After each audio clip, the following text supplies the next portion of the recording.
BPT account channel में आप सभी का स्वागत है। आज मैं कक्षा 11 का बिजनेस स्टडी का पार्ट 2 लेकर के आया हूँ और अभी तक किसी ने चैनल को लाइक नहीं किया, सब्सक्राइब नहीं किया तो चैनल को तुरंत करें और वीडियो की ओर चलें। पहला प्रश्न, लघु व्यवसाय की परिभाषा दीजिए। कोई उपक्रम जो शक्ति का प्रयोग करते हुए 50 व्यक्तियों और शक्ति का प्रयोग न करते हुए 100 से अधिक व्यक्ति की नियुक्ति नहीं करता और जिनकी पूंजी संपत्ति 5 लाख रुपए से अधिक नहीं होती। प्रश्न नंबर 2, पर्यावरण संरक्षण से क्या तात्पर्य है?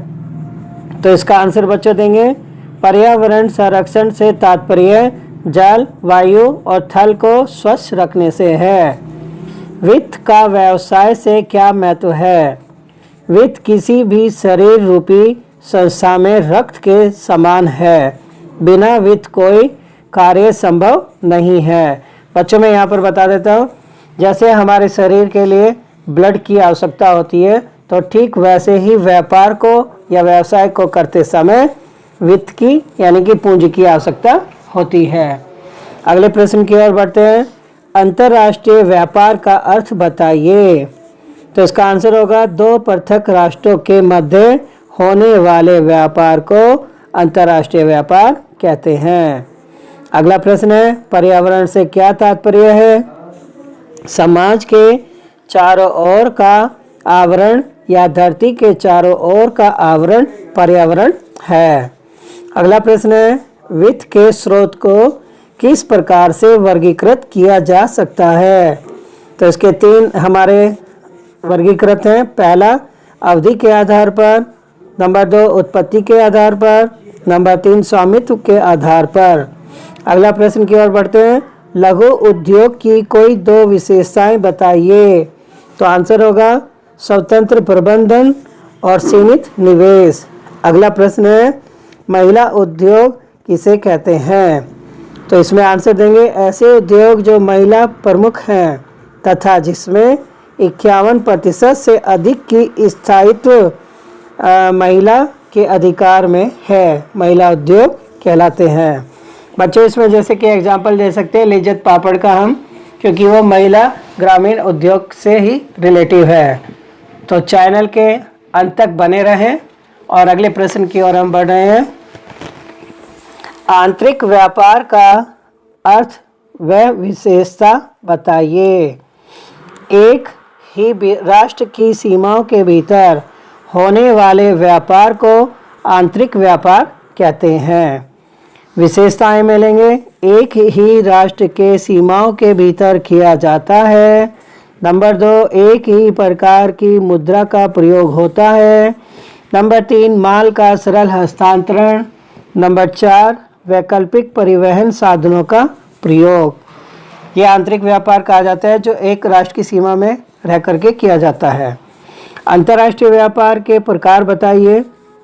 इसका आंसर है बच्चों, आयात व्यापार, निर्यात व्यापार तथा पुनर्निर्यात व्यापार। अगला प्रश्न है, सामाजिक उत्तरदायित्व का अर्थ बताइए। तो आंसर में देंगे, वैधानिक उत्तरदायित्व से विस्तृत दायित्व सामाजिक उत्तरदायित्व होता है। यह समाज के हित में दायित्व होते हैं। अगला प्रश्न है, स्थायी पूंजी व कार्यशील पूंजी के क्या भेद हैं? आंसर देंगे, स्थायी पूंजी दीर्घकाल के लिए व्यवसाय में विनियोजित रहती है, जबकि कार्यशील पूंजी दैनिक कार्यों के लिए प्रयोग की जाती है। देखो बच्चों, जो हमारी स्थायी पूंजी होती है वो लंबे व्यापार के लिए इन्वेस्ट की जाती है और जो हमारी वर्किंग कैपिटल के रूप में जो दैनिक कार्यों को पूरा करती है उसे हम कार्यशील पूंजी कहते हैं। अगला प्रश्न, ग्रामीण भारत के लघु उद्योगों का क्या स्थान है? तो आंसर होगा, रोजगार की उत्पत्ति, आर्थिक स्थिति में सुधार, ग्रामीण विकास, कलात्मक और रचनात्मकता का सृजन। अगला प्रश्न है, लघु व्यवसाय के प्रकार बताइए। तो आंसर में बच्चों देंगे हम, सहायक लघु उद्योग, निर्यात उन्मुख लघु उद्योग, महिला उद्योग, लघु उत्तरीय उद्योग, छोटे औद्योगिक उपक्रम, कुटीर उद्योग और ग्रामीण उद्योग। अगला प्रश्न ले रहे हैं, थोक व्यापार क्या होता है तथा यह अपनी सेवाएं किनको देते हैं। बच्चों, अभी तक चैनल को सब्सक्राइब नहीं किया तो चैनल को तुरंत सब्सक्राइब करें और कॉमर्स स्टूडेंट्स को ही इसका लिंक शेयर करें। तो इसका आंसर हम दे रहे हैं, निर्माताओं से माल क्रय करके फुटकर विक्रेताओं को माल बेचने को थोक व्यापार कहते हैं। ये अपनी सेवाएं फुटकर व्यापारियों तथा समाज को प्रदान करते हैं।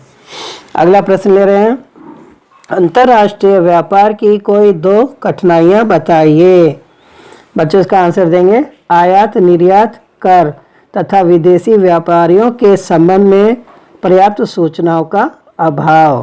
प्रश्न नंबर 17, निर्यात संवर्धन का अर्थ बताइए। ऐसा संवर्धन जिसके फलस्वरूप देश की निर्यात वृद्धि के लिए निर्यातकर्ताओं को प्रोत्साहित किया जाता है। अगला प्रश्न है, अंतर्राष्ट्रीय व्यापार में प्रवेश की विधियाँ बताइए। तो आंसर देंगे, आयात निर्यात, अनुबंध निर्माण, लाइसेंसिंग, फ्रेंचाइजी, संयुक्त साहस आदि। अगला प्रश्न है, व्यावसायिक नैतिकता क्या है। तो आंसर देंगे बच्चों, व्यवसाय नैतिक मूल्य को समाज के प्रति स्वस्थ व्यवहार है, व्यावसायिक नैतिकता होती है। देखो, प्रदूषण के ऊपर बहुत प्रश्न आते हैं। तो बच्चों, प्रदूषण तो आप कक्षा 5 से ही पढ़ते आ रहे हैं, तो इसको अच्छे से पढ़ेंगे कि प्रदूषण नियंत्रण के कोई 2 उपाय बताइए।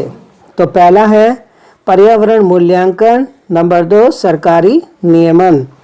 अगला प्रश्न है, सामाजिक उत्तरदायित्व के पक्ष में कोई 2 तर्क दीजिए।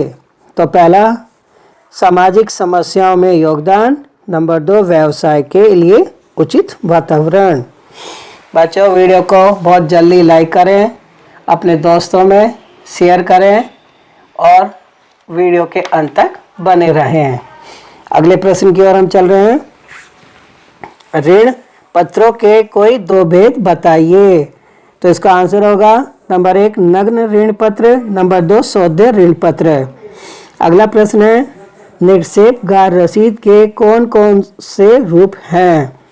तो आंसर देंगे, वैश्विक निक्षेपगार, नंबर 2 अमेरिकन निक्षेपगार, नंबर 3 भारतीय निक्षेपगार। अगला प्रश्न, उद्योगों को वर्गीकृत कीजिए। तो उद्योगों को वर्गीकृत करने के लिए बच्चों 3 कंडीशन होती हैं। पहली कंडीशन, कुटीर एवं ग्रामीण उद्योग, नंबर 2 लघु उद्योग, नंबर 3 अति लघु उद्योग। अगला प्रश्न ले रहे हैं, लघु उद्योगों की सहायता करने के लिए सरकार ने कौन से 2 संगठन बनाए हैं। तो इसका आंसर है NSIC, इसका अर्थ है राष्ट्रीय लघु उद्योग निगम, DIC जिला उद्योग केंद्र। अगले प्रश्न की ओर बढ़ते हैं, भारत में लघु उद्योगों की कोई 3 समस्याएं बताइए। आंसर में देंगे, वित्त की समस्या, तकनीक की समस्या व कच्चे माल की समस्या। अगला प्रश्न है, डाक द्वारा व्यापार का उद्गम कहाँ हुआ।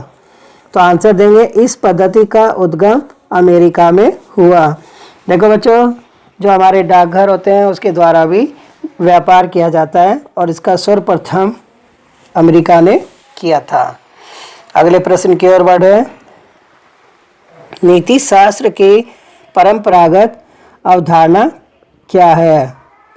इसका आंसर लिखेंगे, परंपरागत अवधारणा से तात्पर्य वस्तुओं के उत्पादन एवं विक्रय करके अधिकतम लाभ कमाने से है। इसमें नैतिकता का कोई स्थान नहीं है। तो बच्चों, आप समझ रहे होंगे कि थॉटिकल बेस को हम किस प्रकार से लिखें। अधिक अंक लाने के लिए आप प्रत्येक लॉन्ग प्रश्न को हेडिंग के हिसाब से ही लिखा करें। अगले प्रश्न की ओर चल रहे हैं, लघु उद्योग के रुग्णता के क्या कारण हो सकते हैं। तो बच्चों इसके दो कारण हो सकते हैं, एक तो आंतरिक कारण जिसमें कि कुशलता का अभाव, प्रशिक्षित श्रमिकों का अभाव और प्रबंधकीय अकुशलता, और बाह्य कारण हो सकते हैं कार्यशील पूंजी का अभाव, भुगतान में विलंब और अपर्याप्त ऋण। लास्ट प्रश्न की ओर बढ़ रहे हैं बच्चों। कुटीर उद्योग से क्या तात्पर्य है? तो इसका आंसर देंगे ऐसे उद्योग जो परिवार की सहायता लेकर आंशिक या पूर्णकालिक कार्य के रूप में संचालित किए जाते हैं, कुटीर उद्योग कहलाते हैं। तो बच्चों अगली वीडियो के लिए इंतजार करें। नमस्कार।